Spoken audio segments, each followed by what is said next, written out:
contracted heels are both a matter of conformation of the horse's foot. In addition, they can be exacerbated or made worse by improper shoeing and or shoe placement and or trimming.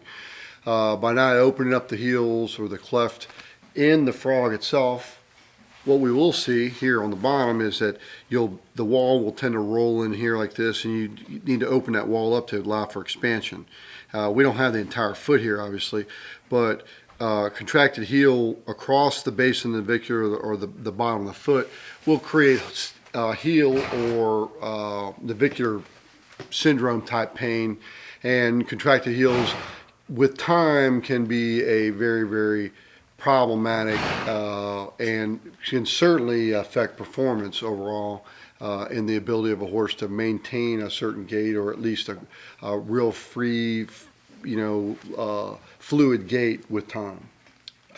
Contracted heels don't happen overnight. No. So how do you keep that from happening?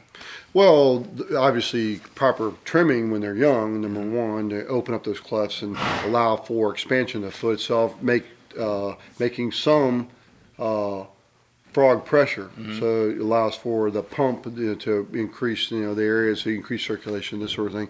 In addition, when the horse is shod, you can basically make sure placement of the shoe, full size shoeing, backing the toe up, and this sort of thing, which basically will take away from too much pressure on toe and allow the heel, not cutting the heel off completely, and we make too much concussion, that sort of thing. So all of these things add up to basically maintaining the conformation of the foot, maintaining the angle properly without cutting off the heel, and basically allowing for good foot expansion in the shoe itself.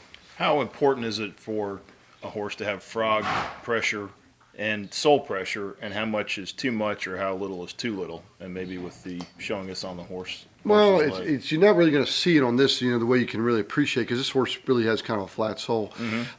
There's a fine line between what you can live with and what is problematic. Typically, you want to have a good prominent frog, but not too much. If it makes too much contact, it basically can bruise the frog and create more problem. So you want to have it trimmed back to where it's level. You want to have a nice cup in the sole, but you don't want too much cup, because you get down, you make the sole a bit thin. And you will sometimes see that this horse has almost a little bit of a drop sole. There's a little too much, not enough cup in there.